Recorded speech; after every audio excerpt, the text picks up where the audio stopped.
Now let's get into it on the other side. Man, what's going on? Welcome back to On the Other Side, Leadership After Transition. Today is going to be great, like it always is, right? But we have an amazing guest today. I'm looking forward to it. But first, just for all y'all looking out there, April 16th to 18th, Military Creator Con. Underneath this, you see a Military Creator Con for all you veteran content creators, authors, anything you do that creates. It's going to be in Dallas, Texas. It's exciting. I'm excited. And we'll get more information out there so you can register and all the good things. But you got some time, so save up some money and let's go and let's link up together down in Dallas. It'll be a great time. More info to follow. Anyway, let's move past that and get into what's really exciting. Today we have Anthony Closson. Man, I met this guy at Soft Week a couple months ago, back in May. As soon as I met him, I knew for a fact he was going to be on the show. We didn't even talk about it. I just said, I'm going to reach out to him. We're going to bring him back. We're going to get him on the show and we're going to talk because the guy's amazing. I'm looking forward to his story, to talk about what he went through to transition out the Air Force and all the good things that he's doing now. And there's some really good things. A lot of people talk about it. Not everybody bees about it, right? I know that's not even a real thing. They talk about it, be about it, but you know what I meant. Anyhow, all that being said, no more conversation. You don't have to hear any crazy intro from me. I'm going to bring Anthony on right now and let's get this party started. Bam. Look at this guy. What's up, Anthony? How you doing, brother? What's up, man? Thank you for having me, brother. Oh, man, this is exciting. I'm telling you, man, it's like one of those things where, you know, you walk through a room, you have conversations, and I know you have a lot of them. We talk to folks, we meet folks. It's kind of the nature of the jobs in which we do. And then, you know, something sparks an interest and you want to dig deeper into that stuff. And, you know, just in a very quick second, I knew you were that guy. And I'm really excited to talk in a little bit of highlight the things you've done and what you've done recently. I know you put it up on LinkedIn not too long ago about a milestone y'all hit with Mission 22 and all that good stuff. And we're going to get to that. But before we do, I want to kind of just introduce folks to who you are, talk a little bit about your service, talk about the transition, and then where are we at now, right? So let's jump into that. Give me a little bit of background about Anthony Closson. What were you doing the day before you said, I'm going to join the Air Force? And then let's go through that. Well, you know, I have a crazy story like a lot of us veterans do, right? And I was an old guy. So I was 25 years old when I joined the Air Force. I had been through college. I had been in college, obviously too long if you're 25, right? For starting at 18. You know, I had a crazy college experience, you know, but all those years I worked private security. So I was a bouncer and a bodyguard in Atlanta, Georgia, working for some pretty crazy people. Worked with a bunch of different movie stars and rappers and worked for a guy who owned a club who was actually a pretty good mentor in my life and really showed me the side of business. So I was with him as he was doing cash collections, negotiations with rap stars, promoters. So I learned a lot of business while being with him. And I became the head of security, one of the largest nightclubs in Atlanta when I was 20 years old. So there was a lot that came through this. So this pathway to the military was preparing me for something that I didn't know was coming. But I was running out of options, man. I was a junior in college. I had no money left for school. You know, I sort of was at a really tough pass in my life, and I needed to figure out what my next step was. And believe it or not, there was a big line, you know, at the club one night. I walk out there, this guy walks up to me and he says, you know, hey, you know, I'm trying to get in tonight. And, you know, there was a long line. I just obviously wasn't here. And I'm like, hey, man, you got to wait in line like everyone else. Of course, he tipped me to skip the line. I said, hey, now you're talking my language. And as I'm walking in, you know, he starts talking to me, really cool dude, very charismatic guy. And he said, hey, man, well, what are you up to in your life? And I'm like, what a strange question to be asking somebody, to a bouncer walking in a nightclub. And I said, well, you know, I'm actually thinking about joining the military. And he said, really? He said, I'm the Air Force.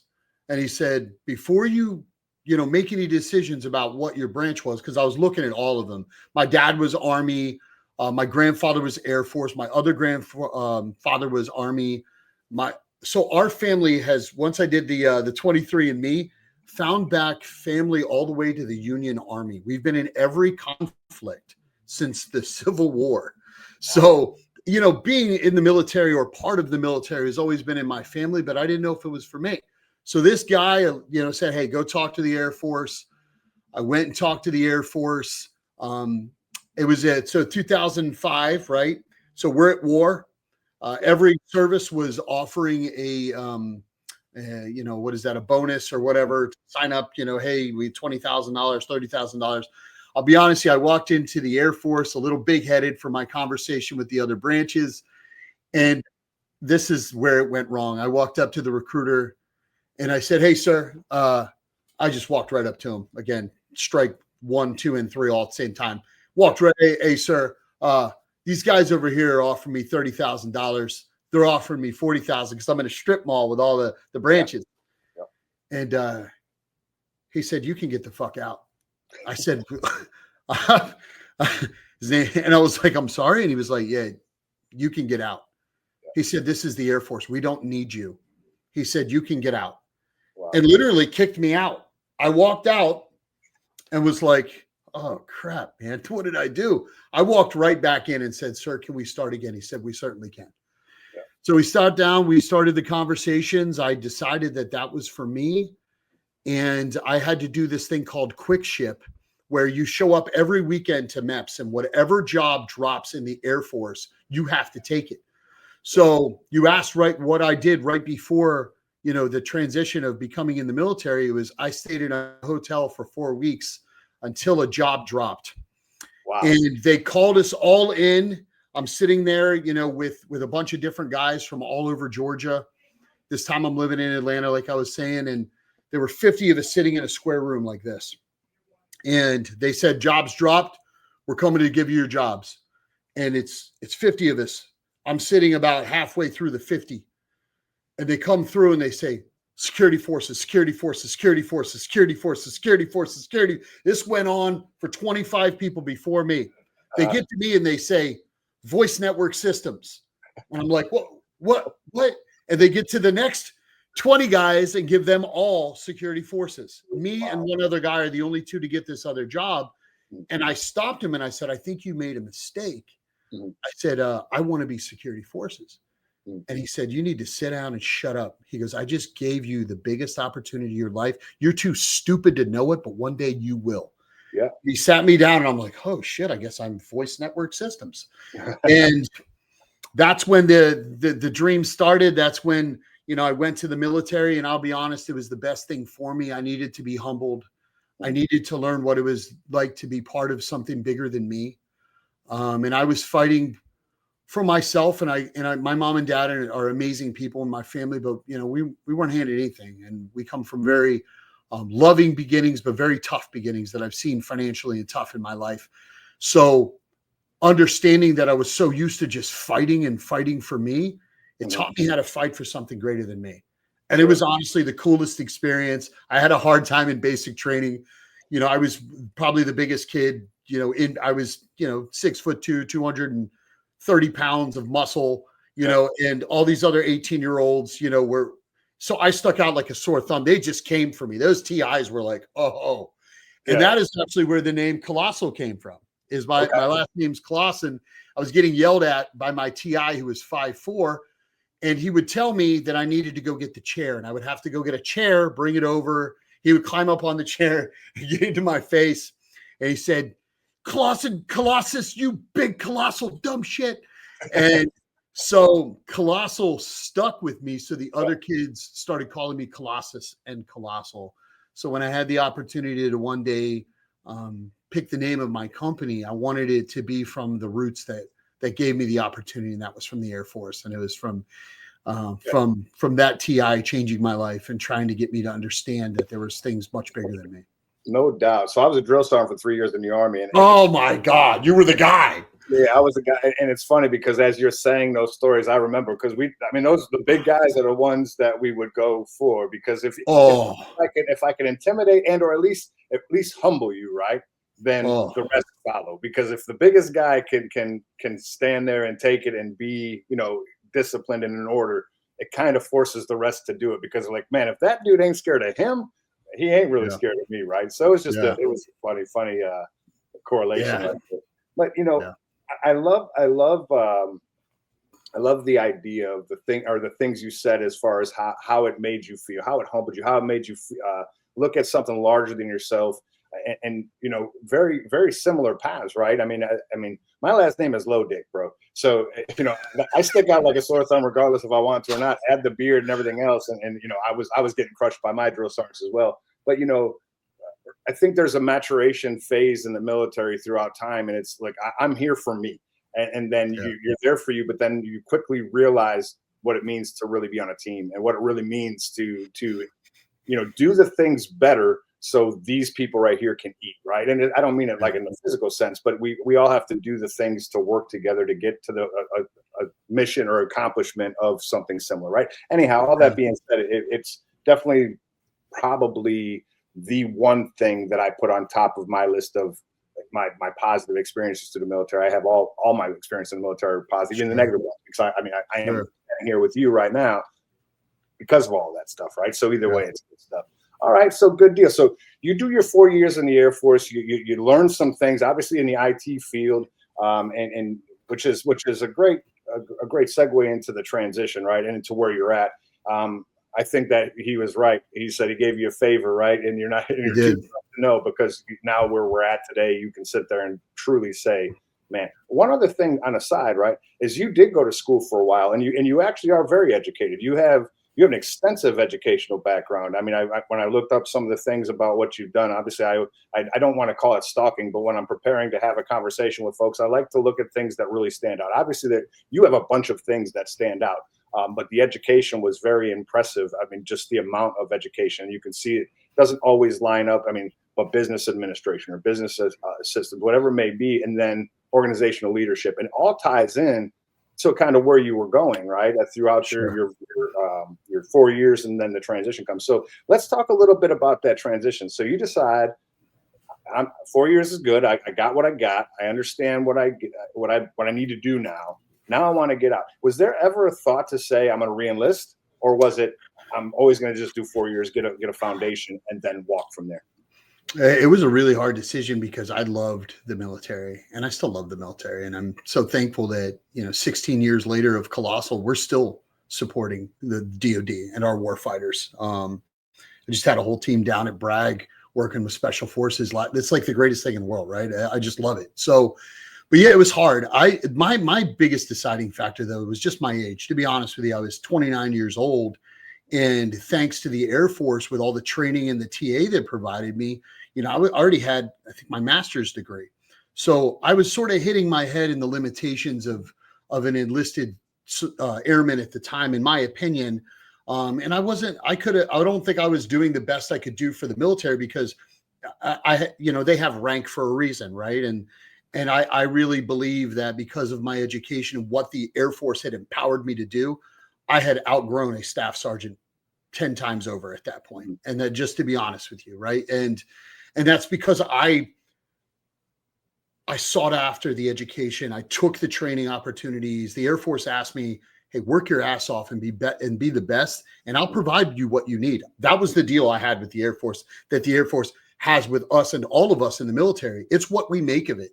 And I just was like, dude, they're going to pay us to work out, to learn, to lead, to be disciplined. This is what they're asking of us. So I'm just going to take it and fucking go. And I did. And because of that, empowered me to go to college, to finish my degrees, to get my PMP, to get all the IT training. So that itself built this person in me that outgrew the rank of staff sergeant, in my opinion. The Air Force could say whatever. Maybe this is just my own. I tell everyone that in transition and in finding out where you're going to go next, is you have to determine your value and be truthfully honest with yourself, right? And I was, hey man, I didn't know everything, but damn it, I went to the college, I went to the education, I did well in the Air Force. So I started determining my value and then looking at the market value of me. And so that was my decision factor of, okay, I can go. And I if I did 20 years in the military, I would be the happiest man in the world. And I would be so thankful that they even gave me that opportunity. But I realized that I think my best performance for the military and myself was to leave at that point, because I was hitting my head and I didn't want to alienate my supervisors or people next to me to be be like, dude, this guy he should not be a staff sergeant. So I decided at that time I needed to try my hand in the world. And because the Air Force was training me to work with contractors and to see the other side of the fence, it helped me determine that value to make the educated risk, to make the jump. And that was it. But I had that deciding factor of where I feel I was hitting my head and I couldn't be the best I could be to the Air Force anymore. And maybe there was a way I could deliver value to the Air Force and DoD by maybe not wearing that uniform, but still supporting them in some way. Sure. No, and I see it. I mean, that is what I saw when I met you. It is what you do. The people around you, the people within the organization. We'll start talking into how the creation of Colossal came about. But when I talk to people within your organization, and I have, for a couple of years now, I see the culture that's created, the enjoyment of what they do, the what you've put in front of them as visions and missions, and how they attack those things in a manner which is very supportive of the DoD in general and those organizations. I think it's phenomenal. So you have been able to not only, get out and do something great, but you've done it in the support of the same thing you would have did in uniform, but you're just doing it from a separate side. And I think that's, helping the warfighter is always the reason why people, and why I do what I do, and seeing you do it, it's mirrored. I mean, I can see it. The passion is there, and the things that you do are phenomenal. So you decide, I'm done. I'm going to get out, and I'm going to take this risk. I'm going to jump into business. And now tell me how that started, because a lot of folks, by the way, and I'm bringing that up is because when I have conversation with a lot of transitioning folks, those are things that people talk about. Do I want to work for someone? Do I want to be government contracting? Do I want to go away? Do I want to be a government civilian? Do I want to own my own business and support insert X, Y, and Z? Obviously, variables exist, and this is a perfect conversation to get that conversation started for the people listening, because I think we have a lot of attributes while we're in the military that create us as good business owners, business leaders, and whatever the case may be. But there are risks that exist that people sometimes don't want to take because obligations exist that they just can't do, right? So tell me about that decision and how that kind of went forward with the creation of Colossal. Sure. So, I was that determining my value, like what is my value to a possible organization? What is the value if I were to start my own? I started looking out there at jobs, W-2, working for another company. And I started seeing that there was big value in me because of what the military had offered me, right? And what they have given me a chance to be trained on, the systems, the understanding of infrastructure. God bless the military. I spent my last 2 years at Joint Base Andrews, the Pentagon, and Bowling. The missions that I had the opportunity to support and grow are with me forever. And that is valuable, right? That is valuable to the market, to what's out there. So I started looking at, okay, if I were to go out and try the market as a W-2 employee, my value or my starting market value could be X. Okay. If I went out and took the risk, my value could be Y with an amplified value of 2X, right?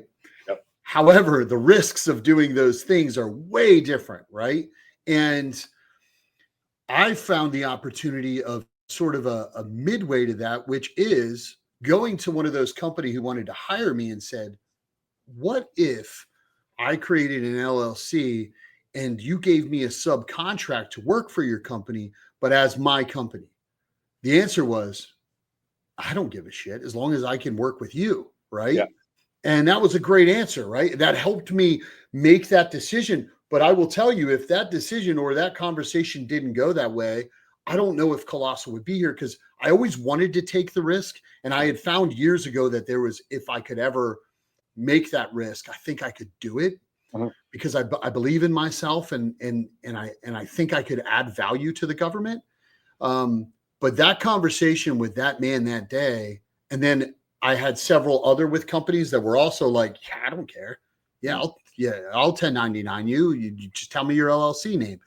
So what I did is that was my entry point. That's when I started Colossal, because I realized that there was a need. I understood my value. I understood what I could bring to the companies.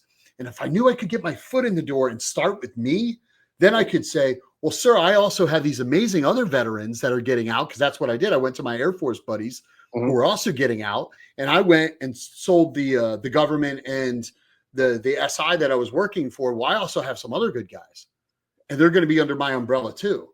And then it's one went to one went to three went to five.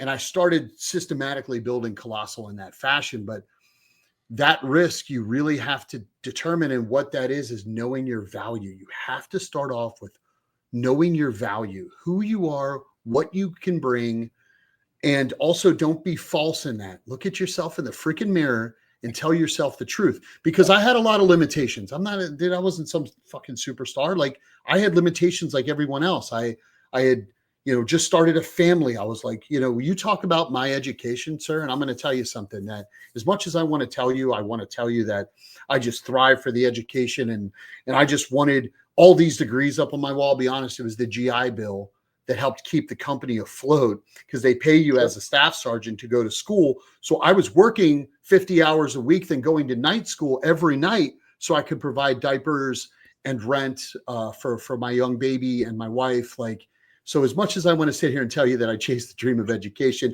it's all fine and dandy. But I'll be honest with you, the reason I kept going, the VA eventually called me one day and said, you need to stop going to school because there's no money left.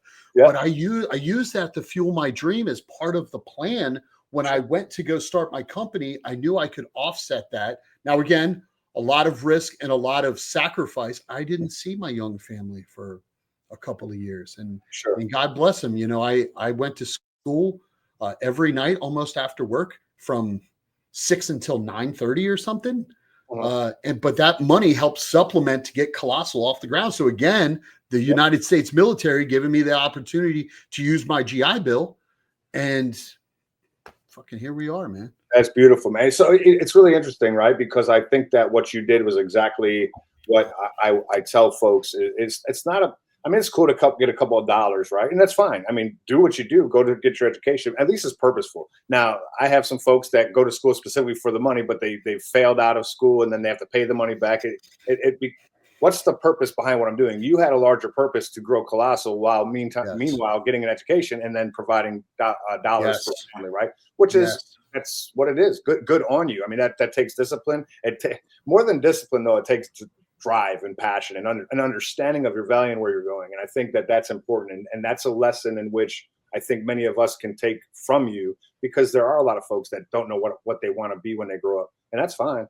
But when they do it in a manner that isn't focused, a lot of times they end up falling short because the purpose. You got to have a plan, bro. You got to have a plan. And like I said, I don't want to devalue education. It was a path I needed to take. And what I wanted was something told me when I was younger was, I was in college and I was trying to get a job, and someone said, you're not qualified for this. And it rang in my head.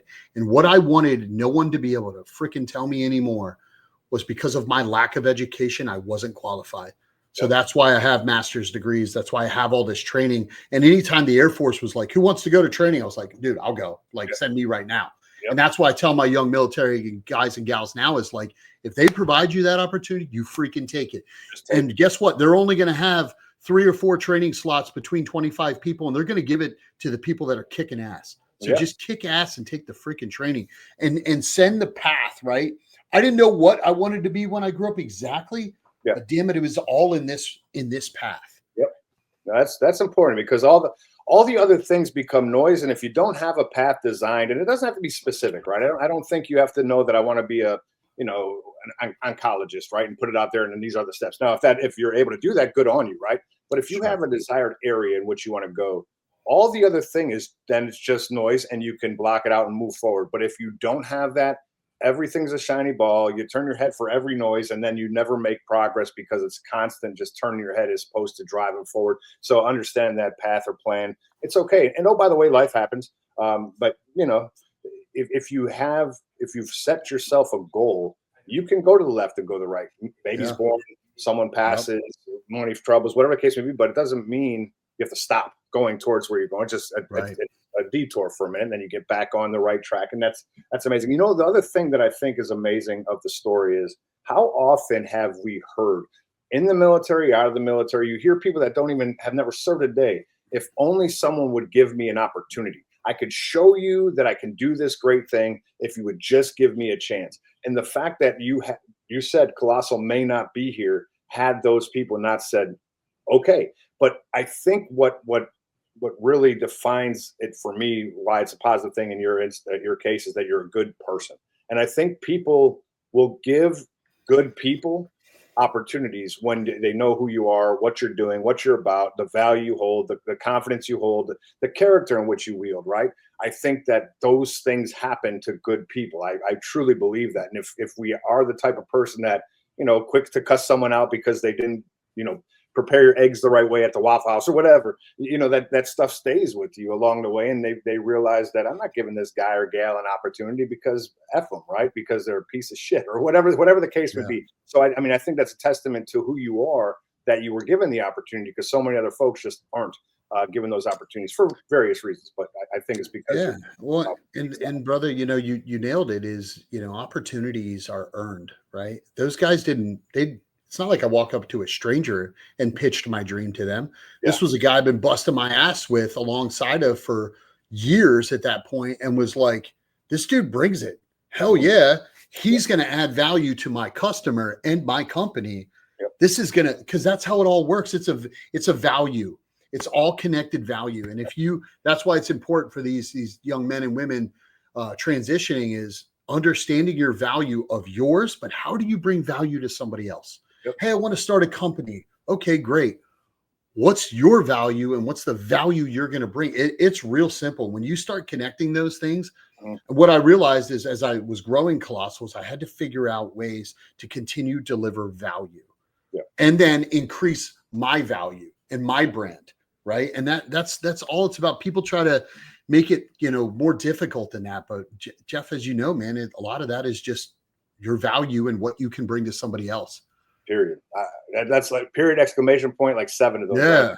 As you get those, but I mean, what value can you bring? And that's I love it, because it's to me, it should be normal. But I also believe that people in the military that are exiting, I think the one thing that they fail to realize a lot of times is that in the military, there is no earned income, right? So the Army, the Air Force, they're not a business that generates dollars.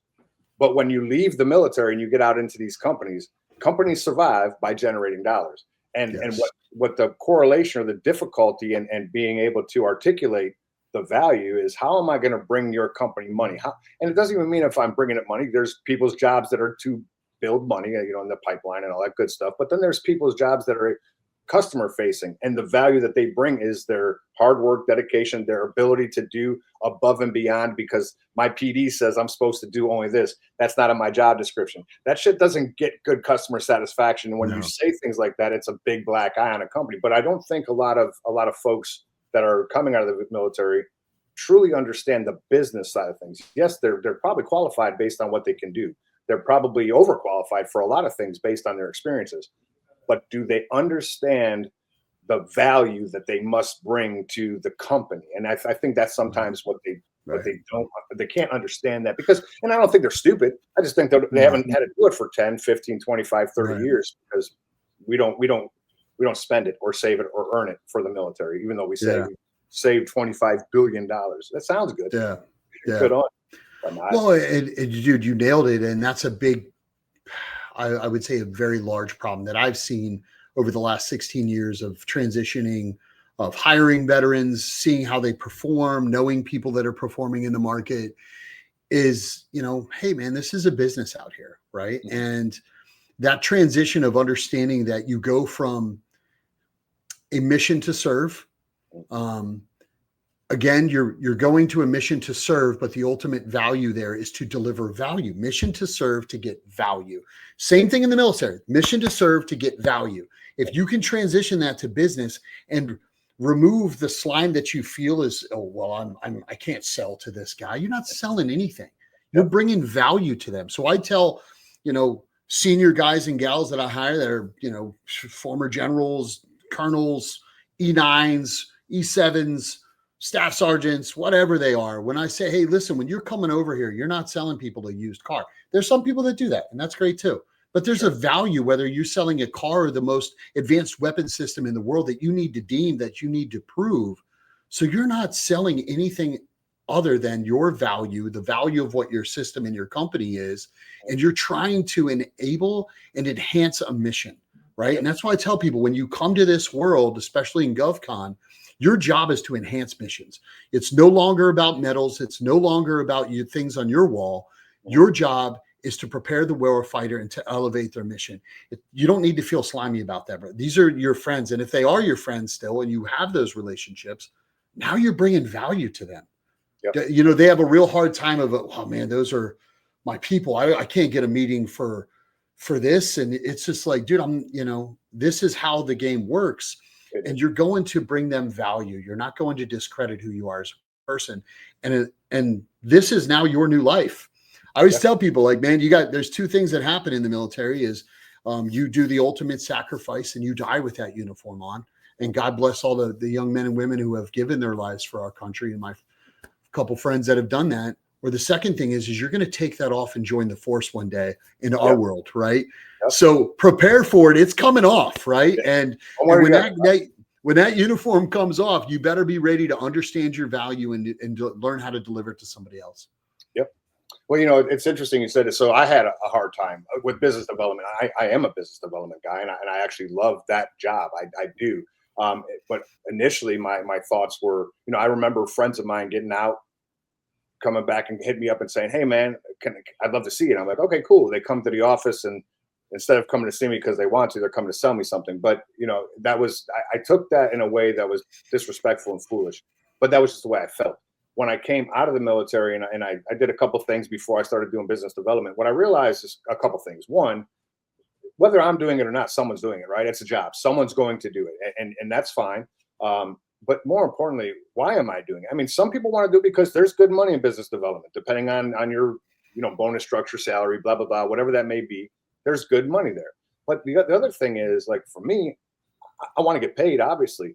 But I still have in the military, still in uniform, active duty folks that are serving abroad, serving in hostile areas and doing all that stuff. And if I can provide a service or a product or whatever that company is that I work with, that's going to make their jobs easier, more efficient, that they don't have to worry about certain things so they can focus on the X and being there, then I'm going to do that because I might not be able to do it in the uniform any longer, but damn me, I'm going to be out there busting my ass to make sure that they get home because I know several of their husbands and wives and their kids and all that stuff. And why wouldn't I do the best of my ability to provide them a great product or thing that they could use in order to do that? And of course, that means that I have to believe in the organization that I work with. And there's a lot of things from me. Again, it doesn't mean it all the way through. Sure. But I think you, like me, have that similar mind.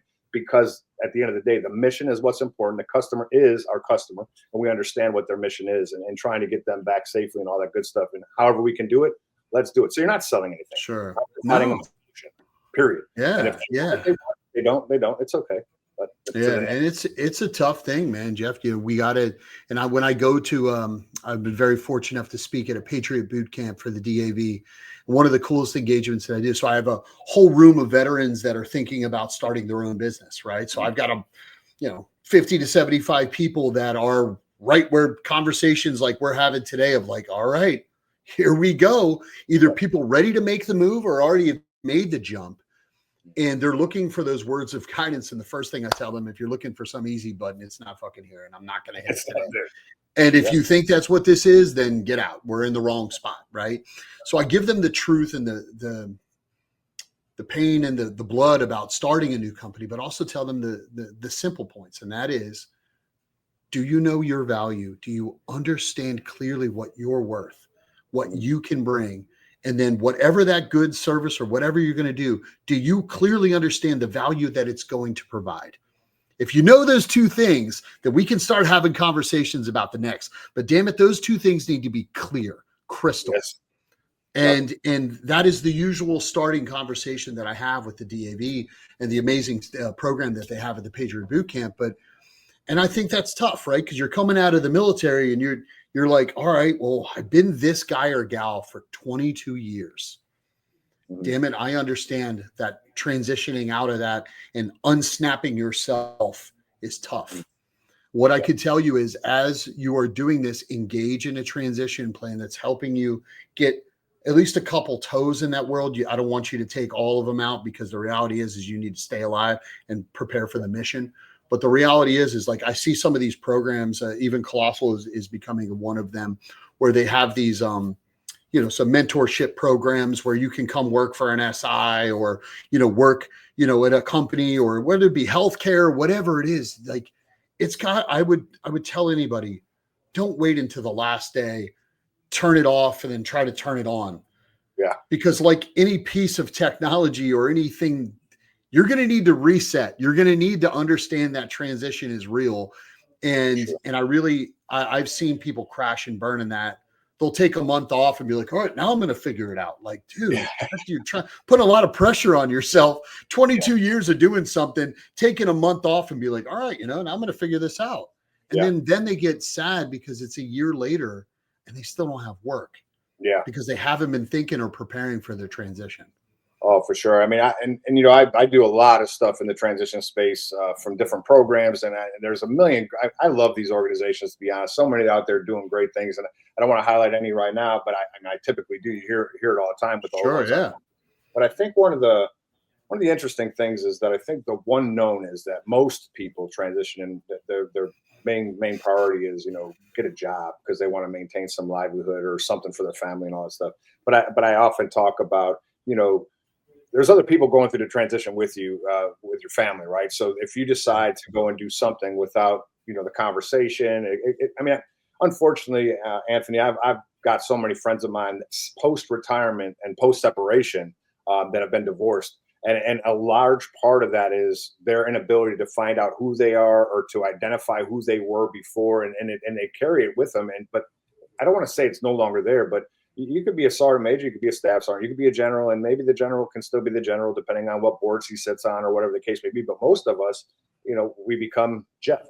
I'm no longer insert said rank. It's irrelevant, right? I mean, I am Jeff, and that sometimes that takes a little bit of time.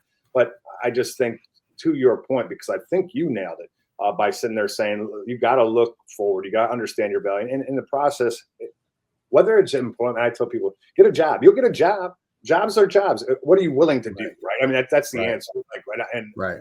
I was willing to work at a car dealership for a little bit, right? Because I didn't want to do DOD stuff. But at the end of the day, if you're not willing to do that or don't know, because I need this job that pays 180, I need this 225 gig, all these things that people say, which is fine because they have a goal, but they put so much pressure on them to get that job. And if they don't get that job, then they don't try to get anything in between time, and they kind of rattle themselves. Meanwhile, back at home, wife's not happy, husband's not happy, children are upset, and it starts to really fall apart there.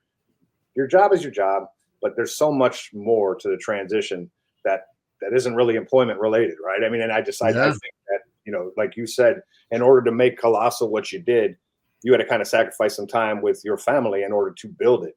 And it's no different than when someone sacrifices their time to deploy 55 times over a 20-some year career, but then they come back.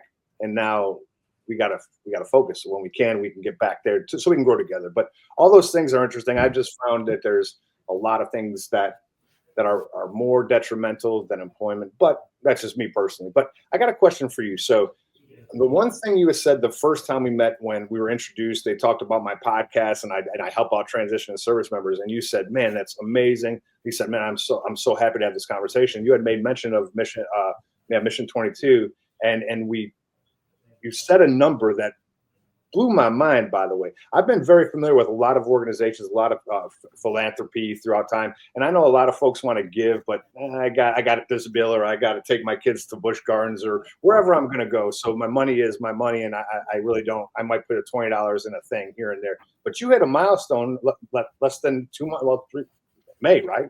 So tell me a little bit about the support for Mission 22, what you do, and tell me about the milestone, because man, that is truly unbelievable. Yeah. Well, hey man, like and like we talk about in this transition, is you got to find a mission, right? And I knew that I'm a mission guy. So when I transitioned, and I always wanted to make sure I'm chasing a mission. That is chasing a mission in a career and chasing a mission to help my veterans. Those are two things that are just very important to me that I knew if I didn't have, I'd go sort of crazy. So I actually, how the 22 for You Day started was I was actually looking for one of my friends. I reached out to one of my buddies who lived in the Philippines. I said, "Hey man, have you heard, from Ricky?" I said, I haven't heard from him. And he said, you don't know. And I said, no. And he had told me that he had hung himself. and he was active duty Air Force, one of those dudes that could walk in a room and just light it up. His smile was electric. Handsome dude, tall, just like, all the girls say he looked like Chris Brown. So like back in our day, that was like the thing. You know what I mean? This dude was just electric, and he light up any room, and obviously was battling some demons that no one knew. And he put on a smile, and the years that I spent with him were so special to me. He was like my little brother. And he told me that he had hung himself. It really made me take a harder look at what was going on. So I immediately I didn't believe him. I had to call I was like, maybe he's losing his mind. So once I validated that, unfortunately, Ricky had passed, that I started looking into veteran suicide, and what I found blew my mind. It literally, I got whatever team I had at Colossal to all of us start looking at this data, because I was like, I don't believe this. And come to find out that at the time, 22 veterans were killing themselves almost 1 an hour. And that if you include overdoses of veterans too, that they don't include in that number from suicide, we're talking 28, sometimes 32. We're talking about less than 1% of the population will ever serve. And of us, 1 are dying every hour. Come on. And it is so once I started digging in, it just really, I'll be honest with you, really, it just pissed me off, and started looking into what programs were out there. There weren't a lot when I started looking years ago. I did find Mission 22 and really just sort of dug into their mission statement, what they were doing for guys, taking them out of the hospitals, taking their whole families out to cabins. And I just realized that there is an epidemic going on here, that this very small group of people that have served their country and given the world to them are taking their lives. And damn it, there's something behind this, and damn it, we're going to get involved. So I started the first 22 for you, I want to say 5 years ago now. And, it was just a group of us out back doing push-ups every hour on the hour. I called some manufacturers, got, limited sponsors. I put it all over on LinkedIn, social media, but it started ringing the bell, brother. And people were like, one of the coolest things I've ever been called in my life is, hey, are you the 22 for you guy? Coolest freaking thing someone could say to me. Awesome. Are you the 22 for you guy? I said, you damn right I am. Me and the rest of my crew over here, and so we started, getting notoriety that, hey, we're helping veterans. Other people wanted to get involved. I have the largest manufacturers in our industry involved. So all the big IT names that you could think of, big businesses, small businesses. And over the years, we've amassed a great amount of money that we've all donated to Mission 22 through our 22 for You Day. And this year, we will raise $1 million donated to Mission 22. And that just, it rattles my heart. What we're doing and the actual impact that we're seeing, and what I'm hearing that Mission 22 is doing with the money, the camaraderie that we all have. Last year there were probably 300 of us out there doing push-ups together. Hey, if you can't do push-ups and you're hurt, hey, get in the push-up position, whatever you got to do. We had people out there with a broken arm doing air squats, dude, and it was all just for this amazing initiative. And our goal is to fucking stop this, right? Yeah. And to continue to save lives and bring value to these people, to fight for those who have fought for us. And this year we're going to reach it. This year, I believe it's October 24th. I'll look at that date to make sure I got it right in my head, but we're doing it again in Chesapeake Brewery. We're going to have it all over, social media, we're already starting to raise money. We already have the amount of funds necessary to get to the $1 million. That's how many people want to be involved, Jeff. Wow. This is so freaking cool, man. I saw you posted. I'll be there. I'm going to come up there. I'll take some PTO, and I'll be up there to represent. I think it's phenomenal. What you do. I got to tell you something interesting, man. So Mission 22, I heard about them years ago, right? Just like anybody else. There was a time where bringing awareness to the veteran suicide was important, and there's a million things, 22 push-ups a day, and all or whatever the case would be. And I think it was awesome. Where I think things have changed is I think that there's plenty of people aware now, and the fact that all y'all are doing the things you're doing to really put an end to it. I love what they're doing. I love the fact, like you said, they're taking them out of the hospital, taking them to a cabin, taking the families out, putting them together, and having conversations and just growing those relationships again.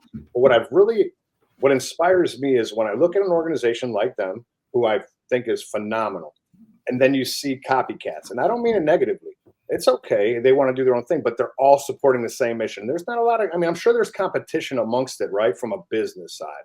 But I think more importantly, there's the idea of the common goal, and they want to eradicate that, as all of us do. Yeah. I've unfortunately, I think any active duty or any person who's served over the last 20 years, I don't think any of us have gone untouched by veteran suicide. No. That's a damn shame. No. Yep, exactly. It's crazy. It's wild, brother. And I appreciate that. And you'll see when we get out there, what I do is I ask the first thing when I kick this off, and it's going to blow your mind. So we'll have 200 people standing there. The amount of hands that go up when I say, who here has been affected by veteran suicide? Yep. I mean, it brings me to tears when I say it. It hits me so hard, like a ton of bricks every year. And it realizes what we're fighting for, and it sparks that moment and gets us going, and we're pushing the earth for these guys and gals. And it's just such a special experience. And I have these special coins that I had made, these challenge coins for this year. Yep. I'm going to definitely get one to you for getting me onto this podcast so I can help spread this message to everyone. But it's awesome because we only made so many, and it commemorates the year that we hit the $1 million, brother. But and the next, I'm not stopping. I'm going freaking $2 million. So, but yeah, I'm so excited. I'm gonna walk the path with you, boss. I'd love to be able to donate, but more importantly, I'll get the voice out there so we get some more money. We'll get it. That's what we want, man. I love the passion. So, well, one, I love that. I want to ask you one last question before I get into there's a fun part of this show, right? Sure. But I mean, to me, it's been all fun, but this is all fun, dude. I love it. What from a 4-year stint, you were a staff sergeant, you got out, you learned leadership, you've been to college for organizational leadership. But what are some of the things that you learned within the military from a leadership perspective that is truly, when you jumped out, you went through your school to build some cash, to do some things to build Colossal, and now today, an organization that is known widely for the culture in which has been created in it. What are some of those Air Force leadership things that you brought out into your organization to actually, make it a great organization? What qualities do you think those were? Yeah, man. So there's a couple things, and right, it's the good and the bad what you learn, and from different supervisors, from different leaders. I was just very fortunate. I had some amazing leaders that, liked what I did as a person and how I did it. And what I did is I watched them. I had a great NCO, Master Sergeant French, and this dude was a hard ass, like the definition of what you see a senior master sergeant being, or a master sergeant. This dude was tough nosed. His nose had been broken, so it was like hanging to the side. But the first day I met him, he was a really good runner. I was obviously a bigger guy, so I was not a great runner, but I had heard that he was a good runner. So I showed up to Misawa, Japan, and the first run was a 5-mile run that he obviously did extra that I didn't know. But I said, "Hey, who's the fastest guy?" And they're like, "That's Master Sergeant French, but don't fuck with him. He's nuts. He's a tough dude." So I decided to chase this guy, and I went on this. He was built like a ostrich, and I'm built like a Shrek, right? So like you can imagine the two of us running were pretty funny, but I chased this dude, and I realized he wasn't going to let me catch him. He just was not. It was not who he was. His job was to set the pace in everything that he did, whether it was physical fitness or the way he led people. He was hard on himself. He was very accountable. So the way that I watched him manage us, he was accountable, but he also loved us, right? He did not let anything go that was under the mark. But damn it, if you were under the mark, he was going to tell you how you were going to get to the mark. So seeing Master Sergeant French teach accountability through his leadership was the first lesson that I had, was accountability. The second thing that I learned was a term they call Blue Falcon. And I'm sure you heard this, is where they essentially yell at you and you have to tell on your friends in front of everyone around you. I didn't know what the term meant. I was the unit fitness program monitor in Misawa, Japan, which means I was a low-ranking guy that was good at physical fitness. And it was my responsibility to make sure that the comm squadron was up to snuff on all its tests. And as you can imagine, the comm squadron isn't always the most fit place in the world. I'm not saying maybe they are now. I'm just saying people are taking shots right now if they're listening to this shit. But anyway, I was in the comm squadron. I was decently fit. And But that was my job, is to make sure everyone was meeting the mark. And there were some people that weren't. So I walked into this meeting, and what I could have done is I could have went to each of the individual officers and said, hey, sir, these 3 people aren't making it. And they're going to ask me about this soon. What can we do to fix this? I didn't do that. I walked into this meeting and I showed my presentation, and there were 6 people that didn't make the cut. And he said, who is it? Because the names weren't on there, it showed a deficiency. And I didn't want to say anything. He was like, Airman Closson, I'm asking you a question. He goes, Blue Falcon, right now, Blue Falcon. I didn't know what Blue Falcon meant, so I'm just getting yelled at. I'm turning like neon red. And someone just, tapped me under the table. They're like, fucking tell them the names. Tell them the names. So I had to rat out these other officers who I liked very much. Mm-hmm. And what it taught me were 2 things. Is number 1, accountability is everything. Number 2 is you collaborate before you alienate. I ended up alienating my fellow airmen that day because I chose not to collaborate. Mm-hmm. And I got Blue Falconed in front of everyone. So I was just having this conversation with my team yesterday is, hey, before you come into this meeting and you feel like throwing somebody under the table is going to do you something, for me, it's not. I'm going to look at you and say, you're a weak leader. That's what I'm going to do. So make sure before you alienate somebody, you collaborate with them. So that's what I say, collaborate before you alienate. So that's something else I learned from the military.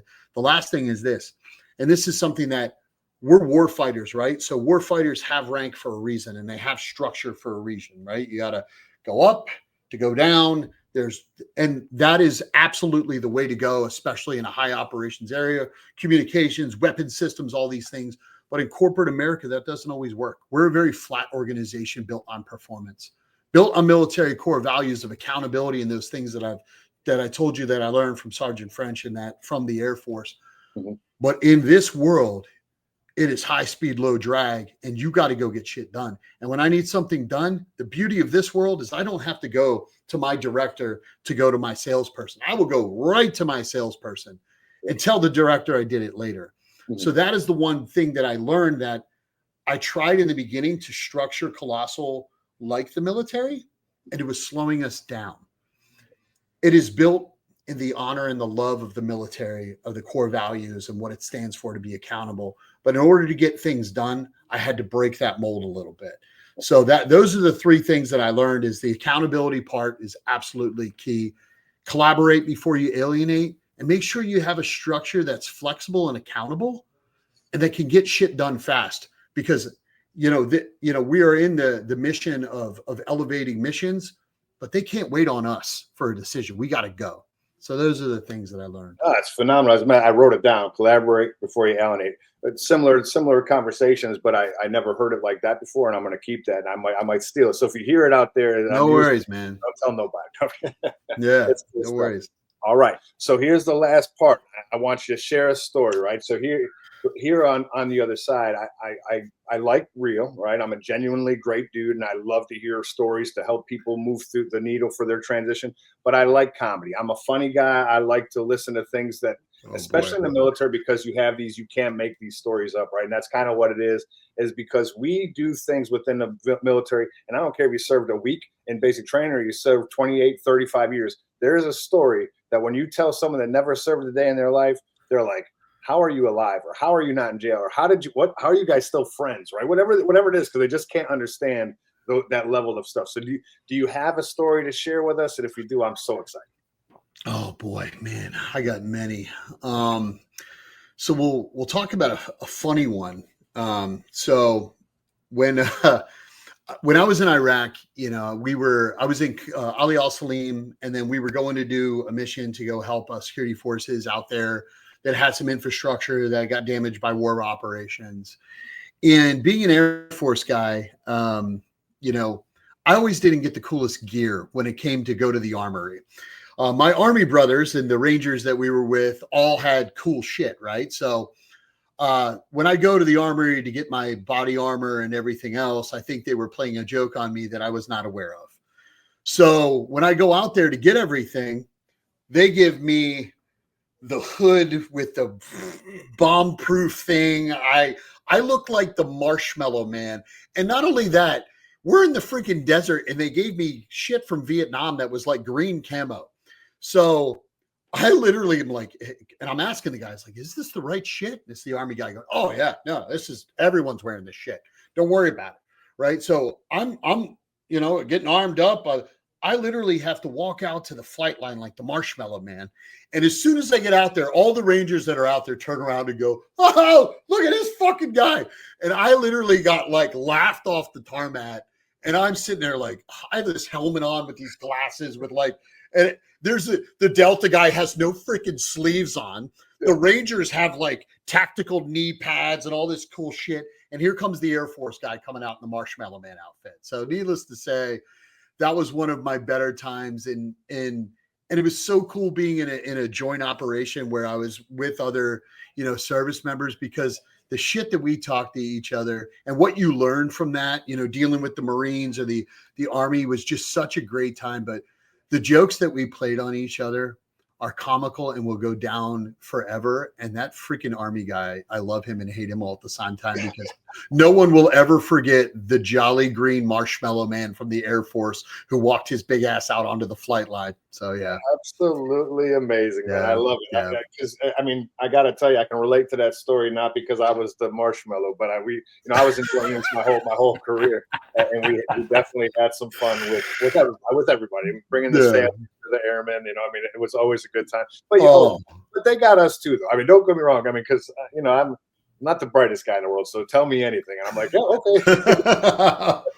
But no, that's awesome, man. Well, listen, man, yeah.